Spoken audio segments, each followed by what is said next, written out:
twebwe n'iyi si turaziranye cyane ku buryo tuzi neza uburyo bwo kuyibaho tugendeye ku miterere yayo, ndetse ubuzima bwacu bwose twamaze kubwubakira ku mikorere n'imiterere yayo.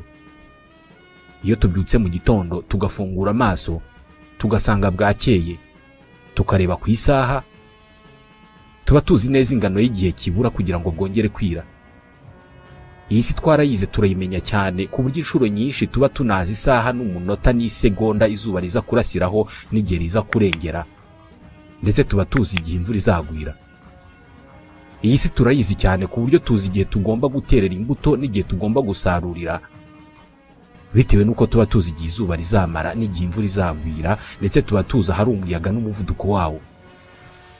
Ibi byose kubimenya byatewe n'uko iyi si ari umubumbe uteye neza, kandi ibyo ukora byose ubikora neza ku buryo ahantu henshi kuri iyi si ni ahantu heza ho kuba ku binyabuzima nk'abantu. Iyi si ntabwo igira impinduka nyinshi, n'izibayeho ziba ku muvuduko muto cyane, ariko n'impinduka ziba zishobora no kutugiraho ingaruka zitagira ingano. Iyi si dutuyeho ni umubumbe udahagaze hamwe. Umara amezi 12 uzenguruka izuba, ari byo biduha isimburana ry'izuba n'imvura mu mwaka, bityo tukavuga ko turi mu muhindo, mu rugaryi, mu itumba cyangwa mu mpeshyi.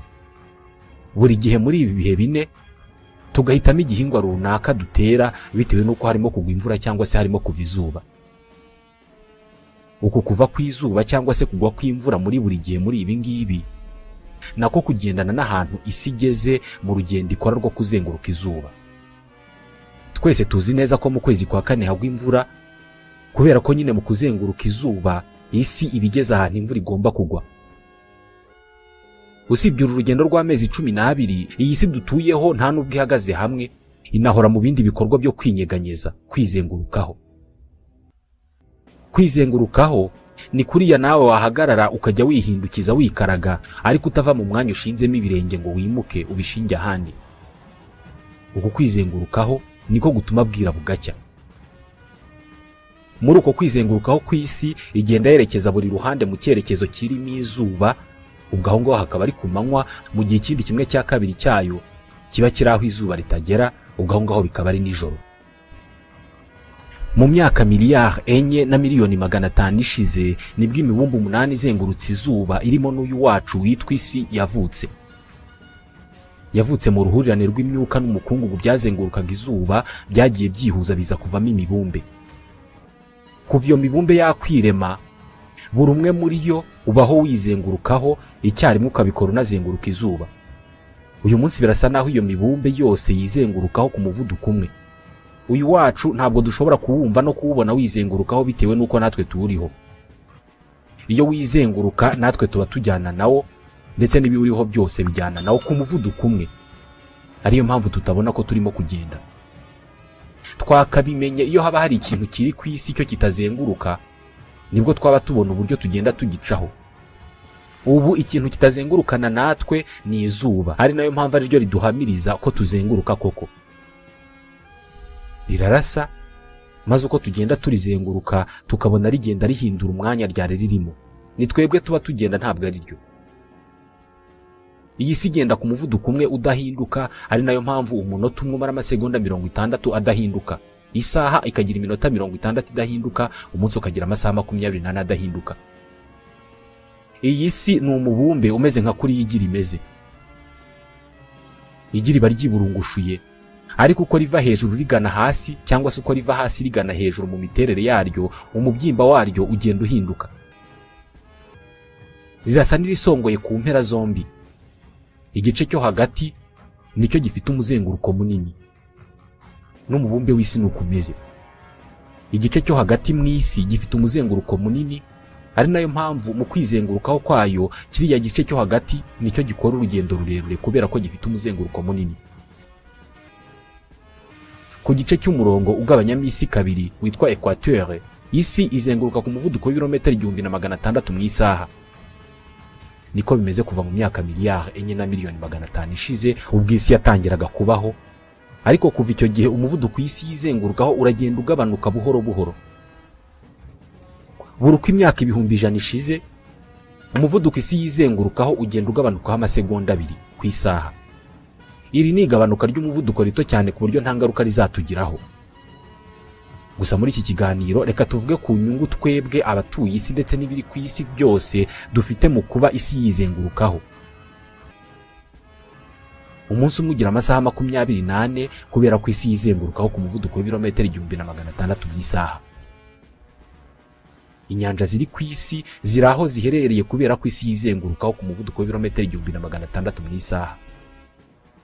Iyi migabane yacu iri aho iherereye kubera ko isi yizengurukaho ku muvuduko w'ibirometero 1600 mu isaha, ndetse uko kwizengurukaho ku isi ni nako gutuma duhumeka.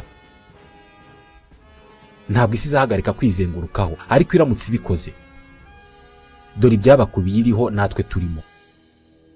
Tubahaye ikaze mu kiganiro wari uziko. Ubwikorezi bukoresha indege ni rumwe mu nzego zikoresha ikoranabuhanga rihanitse. Mu kirere hari ibyogajuru bishobora kureba ku isi bikamenya aho buri ndege iherereye, ndetse ni nabyo byereka abashinzwe kuyobora indege aho buri ndege iherereye mu kirere cyo ku isi. Bitewe n'uko isi igabanijemo imirongo miganda imanuka iva ku ndiba yo hejuru igana ku yo hasi yitwa meridian. Hagati ya meridian imwe n'indi hagiye harimo ibirometero 111. Isi kandi igabanijemo indi mirongo miganda itambitse yitwa parallele. Iyi mirongo yose ituma icyogajuru kimenya ngo indege iyi n'iyi aka kanya iherereye ku ntera iyi n'iyi uvuye kuri meridian iyi n'iyi cyangwa uvuye kuri parallele iyi n'iyi. Ibyogajuru bishobora gukora ibi ngibi kubera ko isi yizengurukaho ku muvuduko uzwi. Ibyogajuru nabyo byubatswe ngo bijye bifata amashusho bikoresheje umuvuduko ugendanye n'umuvuduko iyi si yizengurukaho. Igihe cyose rero iyi si yagabanya umuvuduko yizengurukaho, wenda igakuraho nk'ikirometero kimwe ku isaha, twebwe ntabwo twabyumva, ariko indege nyinshi zatangira kuyoba kubera ko ibyogajuru byajya bigaragaza ko indege igeze ku murongo w'isi uyu n'uyu kandi itarahagera bitewe n'uko yaba yagabanije umuvuduko.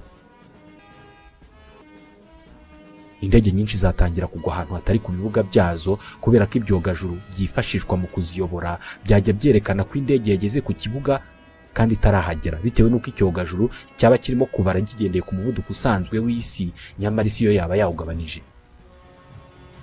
Amasaha tugenderaho, iminsi ndetse n'imyaka byose bishingiye ku muvuduko isi ikoresha mu kwizengurukaho. Kuva saa 12 za mu gitondo kugera saa 12 z'umugoroba harimo amasaha 12. Mu rugendo rw'isi mu kuzenguruka izuba mu mezi 12 hari ahantu isi igera ikihengeka ikaberama. Uku kuberama kwayo guhindura ibintu byinshi kubiyiriho. Umuntu aramutse akumuritse mu isura akoresheje itoroshi maze ugasa n'uwihengeka, igice cy'umubiri wawe urumuri rwakubitagaho gihita gihinduka kubera ko urihengetse, rwa rumuri rutangira gufata ahandi hantu. Ibi rero ni nako bigendekera isi iyo iberamye iri mu rugendo rwo kuzenguruka izuba. Izuba rihita ritangira kumurika aho ritari kumurika iyi isi iza kuba itaberamye cyangwa se itihengetse.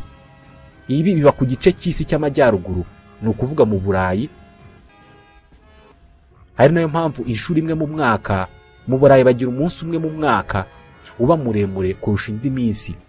Ni umunsi w'amanywa maremare kurenza indi minsi kubera ko mu kuzenguruka izuba isi iba yageze ahantu ikaberama, izuba rikamurika ku gice runaka cy'isi umwanya munini kurusha usanzwe. Mu bihugu bimwe by'Uburayi ku itariki ya 21 y'ukwezi kwa gatandatu haba icyitwa solstice d'été. Kuri uyu munsi amanywa mara amasaha 16 aho kuba 12. Ni ukuvuga ko niba izuba ryarashe saa 12 za mu gitondo bigera saa 4 z'ijoro hakibona n'izuba rikiva. Kuri uyu munsi izuba rimara amasaha 16, mu gihe kuri twebwe abaherereye hagati mu isi izuba rimara amasaha 12 bitewe n'uko kwakuberama ku isi twebwe ntabwo bitugiraho ingaruka. Turi hagati, ni nk'uko uramutse uhengetse igikombe kirimo amazi acagase, ayo mazi atameneka, ariko iyo igihengetse cyuzuye arameneka. Iyo hashize amezi 6, ni ukuvuga ku itariki ya 21 y'ukwezi kwa 12, noneho izuba riba rigeze aho rihengamiye ku rundi ruhande. Mu bihugu byinshi by'Uburayi bakagira umunsi ugizwe n'amanywa magufi n'ijoro rirerire, amanywa amara amasaha 9 aho kuba 12. Bivuze ko mu bihugu byinshi by'Uburayi ku itariki ya 21 y'ukwezi kwa 12 izuba iyo ryarashe saa 12 za mu gitondo rirenga saa 9 z'umugoroba ukabura nije urahumanye. Isi iramutse igabanije umuvuduko ikoresha mu kwizengurukaho, amasaha yatangira kugenda buhoro, tugatangira kubona igihe bwabaga bwije hasigaye haba ari ku manywa. Kandi ibi ngibi ntabwo byajya bisa buri munsi wajya uba muremure kurusha uwawubanjirije igihe umuvuduko w'isi mu kwizengurukaho waba ugabanuka buri munsi. Iki gihe nibwo abaturage twatangira kubona ko habaye impinduka mu mikorere y'isi. Uyu mubumbe w'isi uteye nk'igi, urasa n'ubyimbye ahagana hagati kurusha ku ndiba yo hejuru n'iyo hasi.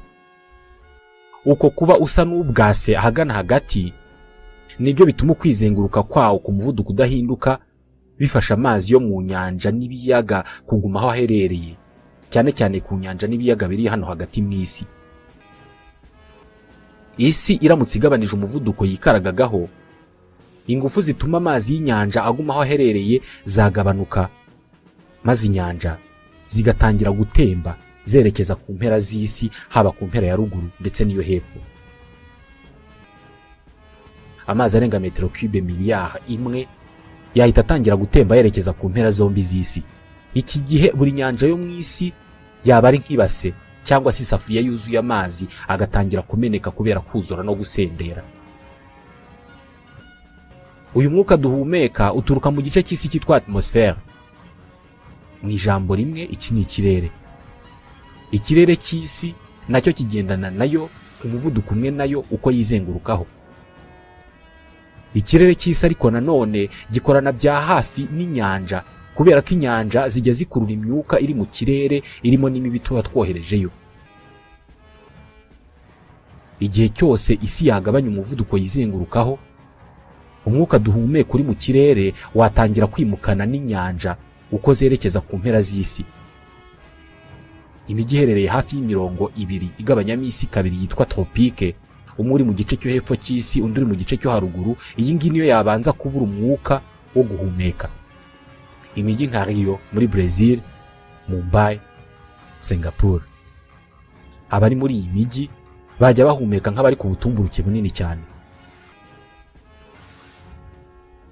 Umuvuduko iyi si ikoresha mu kwizengurukaho uramutse ugabanutseho ibirometero 225 ku isaha bivuye ku birometero 1600 igendaho ku isaha uyu munsi, iki gihe nibura umunsi wajya umara amasaha 28 aho kuba 28. Amanywa yajya amara nibura amasaha 18, bivuze ko izuba ryajya rirenga nibura saa 2 z'icyahoze ari ijoro. Uyu mubumbe w'isi ugizwe n'ibice bitatu. Iyi si imeze nk'igi rinini cyane riri mu isanzure ribaho ritembera mu busa muri vide. Imbere muri iryo gi hasi cyane aho wagereranya n'ahari wa muhondo waryo harimo ibimeze nk'ibikoma by'umuriro. Ni igice cyitwa noyo. Inyuma yabyo aho wagereranya no kuri wa mweru w'igi hariho ikindi gice cyitwa manto gitwikiriye noyo. Hanyuma hakaza inyuma ariho hano dukandagiye wagereranya na hari inyuma ku igi.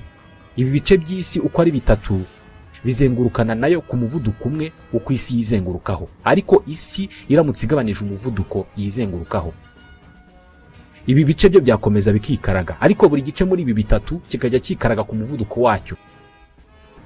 Kubera ko isi yabifashaga kwikaraga ku muvuduko umwe nayo yaba yamaze kugabanya umuvuduko.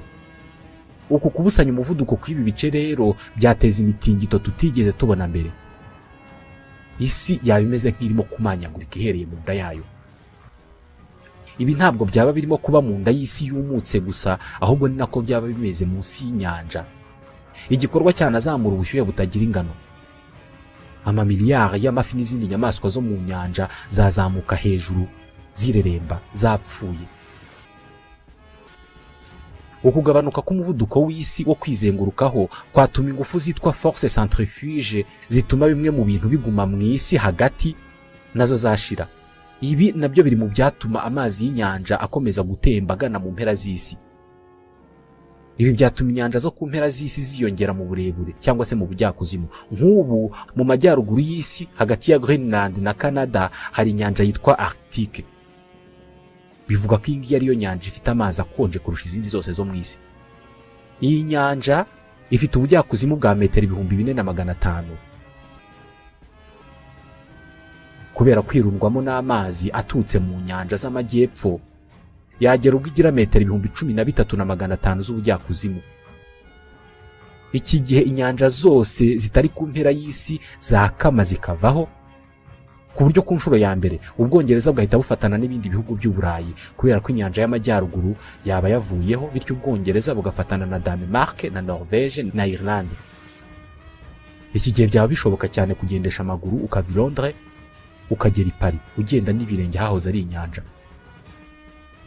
Kandi ibi ngibi ntabwo byaba mu Burayi gusa, n'ahandi ku isi nuko byagenda. Cuba yaba yamaze gufatana na Floride muri Leta Zunze Ubumwe za Amerika kubera ko inyanja ya Caraïbe yaba yavuyeho. Mexique yaba yikubye gatatu mu bunini kubera ko Gulf of Mexico yaba yavuyeho.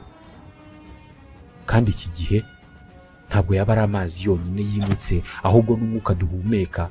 Ikirere uherereyemo cyaba kimutse bitewe n'uko umuvuduko w'isi wagiye ugabanuka. Umwuka mwiza wo guhumeka waba usigaye mu bice by'amajyaruguru y'isi nka New York, Londres cyangwa se Toronto. Kubera ko amazi y'inyanja yaba yagiye yimuka akigira ku mpera z'isi, ibihugu byaba byagiye byifatanya kubera ko inyanja zaba zavuyeho, maze bikamera nk'ibyakoze imigabane mishya ya rutura. Ariko mu mezi 4 yonyine icyambu cya Hong Kong n'ibindi binini cyane byaba byaramaze kumuka, bisigaye bisa naho ari umusozi. Ubwikorezi bukorerwa mu mazi ntabwo aba bukibaho. Umuvuduko isi yizengurukaho niyo wagenda ugabanukaho kilometero kimwe buri munsi, nyuma y'umwaka umwe buri munsi waba usigaye ugira amasaha 30, amasaha 15 y'amanywa n'amasaha 15 y'ijoro. Iki gihe umuvuduko w'isi waba waramaze kugabanukaho ibirometero birenga 360 ku isaha. Ibi byaba birimo gutuma isura yayo ihinduka ku muvuduko munini cyane. Uko amazi yaba yagiye yimuka ahari inyanja hahinduka imusozi, ni nako hamwe mu hahoze ari imusozi haba hagiye hahinduka inyanja, cyane cyane mu bice by'impera z'isi, mu majyaruguru no mu majyepfo. Kubera ubwinshi bw'amazi yaturutse imihanda yose ku isi, imijyi nka Londres, Berlin na Moscow yaba yamaze kuvaho, yarengewe n'amazi y'inyanja nshya ya rutura yaba yiremye. Mu gihe cy'imyaka 2 n'igice umuvuduko isi yizengurukaho ugabanukaho kilometero kimwe ku munsi, iki gihe umuvuduko w'isi waba umaze kugabanukaho ibirometero birenga 600. Iki gihe isi yaba yizengurutsa ku muvuduko w'ibirometero 1000 ku isaha, kandi ahangaha ni ku gice cy'isi cyihuta kurusha ibindi, ariho kuri Equateur. Ahandi hasigaye nko ku mpera z'isi yaba igenda ku muvuduko utarenze ibirometero 500 ku isaha. Iki gihe umunsi umwe waba umara amasaha 128, ni ukuvuga ko twajya tumara amasaha 62 turi ku manywa izuba riva, andi masaha 62 tukayamara mu mwijima. Iki gihe abantu baba bakiriho bahura n'izindi ngaruka zikomeye zikomoka kuri rigabanuka ry'umuvuduko w'isi. Abantu benshi ntabwo bashobora kuryama amasaha 62 kubera gukora amasaha 12 igihe habona, ayandi 12 igihe hari umwijima tukaruhuka tukaryama. Umubiri wacu wamaze kubimenyera ku buryo nawo wifitemo isaha. Kuri iyo saha y'umubiri iyo amasaha 12 ashize, nubwo waba nta kintu wakoze, umubiri wawe urananirwa ugatangira kugusaba kuruhuka. Iyo umubiri ubonye umwijima uhita wohereza ibitotsi. Umunsi uramutse ugize amasaha arenze 24, umubiri wacu byawusaba kwiga kubaho bundi bushya.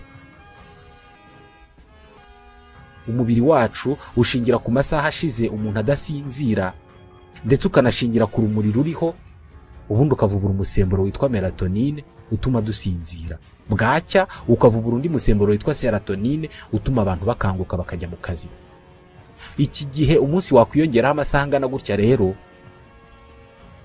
umubiri wacu wayoberwa igihe woherereza uwo musemburo. Abashakashatsi mu by'isanzure bakunda kugenda mu byogajuru bakunda kumara igihe badasinzira. Ashobora kumara igihe kinini adasinzira wakumva atananiwe, ariko ubwonko bwe bukagabanya umuvuduko bwakoragaho kubera ko amashanyarazi aba mu bwonko y'akanyangingo kamwe ku bwonko gatumanyeho n'akandi aragabanuka. Aya mashanyarazi aragabanuka maze igice cy'ubwonko gishinzwe gufasha umuntu kuvuga ikimufasha kumva amajwi, ikimufasha kubona no gufata mu mutwe, byose bikagabanya umuvuduko byakoragaho. Umuntu agatangira kunanirwa guhagarara, amaso ye akabona isi ku muvuduko muto cyane, wareba umuntu urimo kwiruka ukabona arasa n'uwomboka, yakubwira ikintu kumva ararandaga. Ibi byaba ku bantu benshi bananiwe gusinzira kubera ko umunsi waba usigaye ugira amasaha menshi.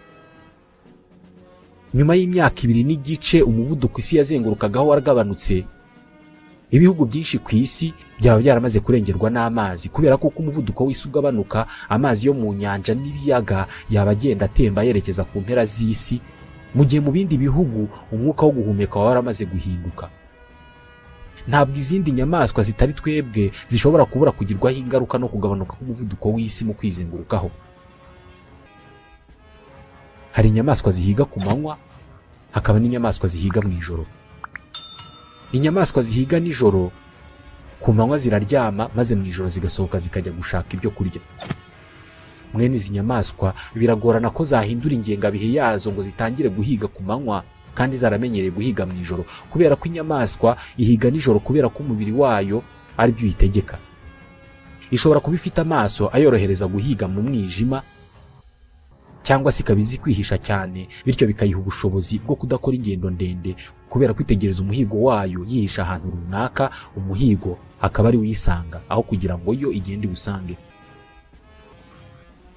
Igihe cyose amanywa yatangira kujya amara amasaha menshi rero, hari inyamaswa zakwicwa n'inzara, kubera ko yagitegereza ko buri bwire ngo ijye guhiga igaheba. Izihiga ku manywa nazo zajya zitegereza ko bucya ngo zijye guhiga zigaheba. Isi ikomeje kugabanya umuvuduko ikoresha mu kwizengurukaho, byazagera igihe umunsi umwe ugira amasaha 628. Iki gihe amanywa yajya amara iminsi 13 yikurikiranya, amasaha 312 ku manywa y'ihangu. Iki gihe abantu bazananirwa kubara iminsi ngo bamenye ngo ni kuwa mbere cyangwa kuwa gatanu, kubera ko kuri bamwe ubushobozi bwo kubara iminsi bushingiye ku kubabwira bugacya.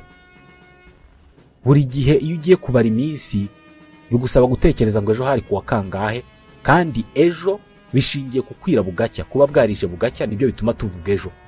Igihe butije ngo buke rero ejo ntihabaho. Uyu munsi buramutse butije ahubwo hagakomeza hagasuko hasa ukunguku mu gihe cy'amasaha 48, ubwo twaba twagumye kuri iyi tariki, kubera ko itariki ihindurwa n'uko isi yihetuye mu kwizengurukaho, ku buryo buri ruhande rw'isi runyura imbere y'izuba n'imbere y'igicucu cyaryo. Ubundi imiterere y'ikirere cy'isi ishingiye ku isimburana ry'umucyo n'ubushyuhe n'ubukonje n'umwijima. Ibihe nk'ibi byakwangiza imikorere n'imiterere y'ikirere cy'isi, ku buryo muri aya majoro y'amasaha 312 ubushyuhe bwajya bumanuka bukagera nibura kuri °C 55 munsi ya zero. Hano ntabwo tujya tubona urubura rugwa, ariko iki gihe twarubona. Iki gihe cyaba kiri mu nshuro nke zishoboka, aho imyuzure yibasira ahantu runaka nta mvura yaguye, nta n'inkubi y'umuyaga yaje mu nyanja ngo izamure amazi yazo. Afrika, Australia na Amerika y'Epfo ni ibice bifite ibyago byo kuba byabura umwuka wo guhumeka mbere y'ibindi bice by'isi. Umuntu waba uri hagati y'umurongo ugabanyamo isi kabiri, equateur, yajya ahumeka nk'ari muri metero 10,000 z'ubutumburuke. Uyu mwuka duhumeka ubugizwe na 21% by'ibinyabutabire byitwa oxygene, hanyuma 78% bikaba azote, 1% risigaye rikaba uruhurirane rw'ibindi binyabutabire.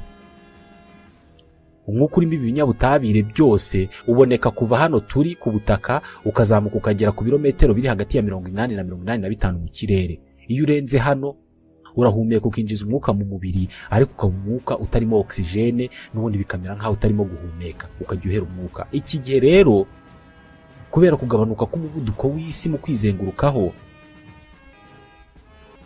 igice cy'isi kirimo uyu mwuka cyaba kimutse kikajya mu bice bimwe by'isi, by'umwihariko ahegereye ku mpera z'isi, nk'uko amazi nayo yaba yimutse. Ubundi hasigaye hose abantu bagatangira guhumeka byanga, nk'uko bigendekera abantu bazamuka umusozi muremure wa mbere ku isi bakawugera ku gasongero kuri metero 8,848. Uku kwizengurukaho ku isi niko gutuma habaho imiyaga yerekeza mu burasirazuba ku bari mu gice cy'amajyaruguru y'isi ndetse n'iyerekeza mu burengerazuba mu gice cy'amajyepfo y'isi. Ibi byitwa effet de Coriolis. Iyi miyaga niyo ifasha ibiguruka byose biri ku isi kugenda, ni nayo ifasha indege kuguruka. Icyerekezo cy'imiyaga yo mu Burayi ni uburasirazuba cyangwa se iburyo, naho iya hano iwacu yo yerekeza mu burengerazuba cyangwa se ibumoso. Iyi miyaga ifite ingano ifite n'umuvuduko igendaho bitewe n'ingano y'umuvuduko isi ikoresha mu kwizengurukaho. Igihe cyose uyu muvuduko isi ikoresha mu kwizengurukaho wagabanuka, uburyo iyi miyaga yirema ndetse n'ingano yayo nabyo byahinduka, hakavuka imiyaga y'ubwoko bushya ishobora gukubura ikintu cyose inyuzeho. Ni imiyaga ishobora kumara ibyumweru byinshi. Uko umuvuduko w'isi mu kwizengurukaho wagenda ukomeza kugabanuka, byazageraho umunsi umwe ujya umara amasaha 768. Amanywa yajya amara amasaha 388, nijoro rikamara amasaha 388, iminsi 16 yose. Kugira ngo ibingibi bibeho byasaba ko nibura haba hashize imyaka 4 umuvuduko w'isi ugabanukaho kilometero kimwe buri munsi. Uyu munsi uyu mubumbe uzenguruka ku muvuduko w'ibirometero 1600 ku isaha. Igihe umunsi wawe umara amasaha 768, isi yaba yizengurukaho ku muvuduko muto cyane. Iki gihe ku isi haba hariho inyanja ebyiri zonyine za rutura, imwe mu majyaruguru y'isi n'indi mu majyepfo, ubundi hagati hakaba ariho humutse, hari ubutaka bwasigaye butariho amazi. Uyu munsi Leta Zunze Ubumwe za Amerika zifite ubuso bw'ibirometero kare miliyoni 9. Iki gihe zaba zisigaranye ubuso bw'ibirometero kare 800. Ahandi hose haba haramaze kuba inyanja. Iki gihe imvura yabigwa hafi y'inyanja honyine. Ibi byaterwa nuko nta muyaga waba uhagije uhari wo gutwara ibicu bitanga imvura. Kugira ngo izi mpinduka zose zirangire, byasaba ko isi ihagarika kwizengurukaho burundu, igahagarara ntiyongere kunyeganyega, usibye gukora ingendo zizenguruka izuba. Igihe isi yaba itakizengurukaho, yaba ifite imiterere itandukanye cyane n'iyifite uyu munsi. Uyu munsi buri nyanja iraho iherereye kubera ko isi yizengurukaho. Icyo gihe hagati muri uyu mubumbe niho haba hari ubutaka bwumutse. Ni ukuvuga ko ubutaka bwumutse bwaba bumeze nk'umukandara munini uzengurutse isi. Igice cy'amajyaruguru y'isi cyaba ari inyanja ya rutura ndetse n'icy'amajyepfo bikabuko. Ibice byose byegereye umurongo ugabanyamisi kabiri byaba bitakigira umwuka wo guhumeka. Bivuze ko igice kirenga 1/2 cy'ubutaka bwumutse cyaba kitagiturwamo kubera ko nta waba uhahumekera. Uyu mubumbe ntago waba ukizengurukaho, ariko waba ukizenguruka izuba. Mwibuke uyu mubumbe uzenguruka izuba ukarihetura mu gihe cy'umwaka wose, ariko muri urwo rugendo ruzenguruka izuba ugenda unizengurukaho. Uramutse urekeye aho kuzenguruka izuba ariko ugakomeza kwizengurukaho, wajya wikaraga utava aho uri. Ariko uramutse uhagaritse kwizengurukaho ariko ugakomeza kuzenguruka izuba, wajya urizenguruka utanyeganyega, ku buryo buri gice kimwe cyajya kiba gifite izuba muri 1/2 cy'urugendo, ikindi gice gisigaye nacyo kikaba gifite izuba mu kindi 1/2 cy'urugendo gisigaye, bigasimburana uko nguko hagati y'umucyo n'umwijima. Ibi bivuze ko ku mubumbe utizengurukaho twajya tugira amanywa amara amezi 6 n'ijoro rimara amezi 6. Buri ruhande rwajya rutegereza ko ruzagera imbere y'izuba. Twajya twicara hano tubizi neza ko muri Leta Zunze Ubumwe za Amerika bari mu ijoro rizamara amezi 6, natwe mu mezi 6 bukira tukabona ijoro. Isimburana ry'ibihe rishingiye ku ijoro n'amanywa mu gihe cy'amasaha 24 ryaba ryararangiye. Ababa bari ku isi icyo gihe bajya babara ibihe mu myaka gusa. Birasa naho ibiri kuri iyi si byose bigengwa n'uburyo isi yizengurukaho n'umuvuduko ibikorana. Nk'ubu biramutse bibayeho ku isi ihagarika kwizengurukaho, ikabikora ako kanya mu isegonda rimwe igahita ihagarika kwizengurukaho. Ku isi hari ibintu byinshi nabyo byahita bihagarara ako kanya kandi bikagira ingaruka zikomeye. Ibi byaterwa n'ibyitwa force d'inertie. Force d'inertie ni uburyo ikintu kirimo kugenda kigumana umuvuduko umwe udahinduka igihe cyose nta kindi kintu kigihagaritse.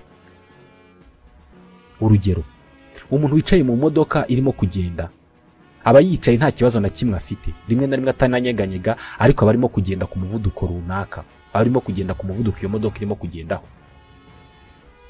Ariko iyo iyo modoka igonze ikintu cyangwa se iyo ifashe amaferi y'ako kanya igahita ihagarara ako kanya, ingufu z'icyo kintu kiyihagaritse zituma wa muntu uyicayemo nawe ava mu mwanya yari arimo, agasa n'ugenda yerekeza mu cyerekezo imodoka yari irimo ijyamo, kandi agasa n'ugendera kuri wa muvuduko iyo modoka yari ifite.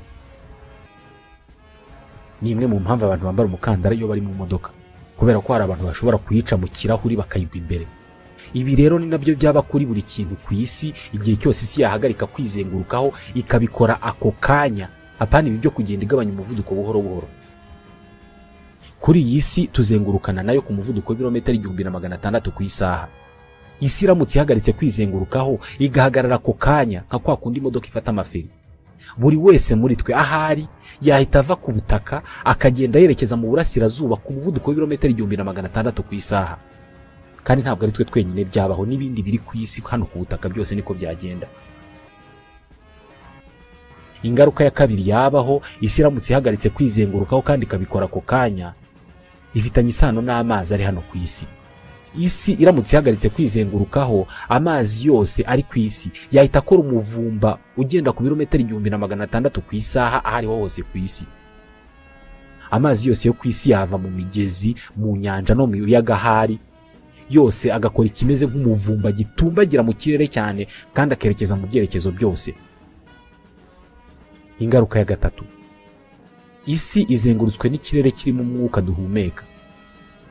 Iramutse ihagaritse kwikaraga ikabikora ako kanya, umwuka wose duhumeka wakomeza kwikaraga nk'uko wikaraganaga n'isi, ariko kubera ko isi yaba ihagaze ako kanya, uwo mwuka wakomeza kwikaraga wonyine ku muvuduko w'ibirometero 1600 ku isaha, maze ugakora umuyaga ugenda kuri uwo muvuduko. Uyu ni umuyaga ufite ingufu nyinshi ku buryo waterura ibikorwa remezo byinshi hano ku isi, ndetse hari n'ibintu wakubanya bigatanga umuriro wateza inkongi zitagira ingano.